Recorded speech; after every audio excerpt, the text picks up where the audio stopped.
శిక్షించకపోతే మనం లైన్ తప్పిపోతాం కదా. మరి ఇది కూడా ఒక ఆశీర్వాదమే తెలుసా. ఇది ఆశీర్వాదమే నీ జీవితంలో.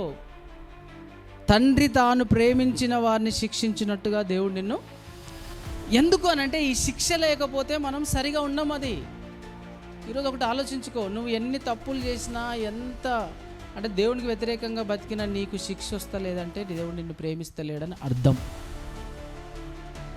ఎన్ని పిచ్చి పనులు చేసుకుంటూ పోయినా, రోజు రోజుకు నీ జీవితంలో అతిక్రమాలు అంటే దోషాలు పెరుగుతున్నా కానీ నీకు ఏం శిక్ష వస్తలేదంటే దాని అర్థము దేవుడు నిన్ను ప్రేమించడం ఆపేశాడు. ఒకవేళ దేవుడు నిన్ను ప్రేమిస్తే ఖచ్చితంగా శిక్షిస్తాడు.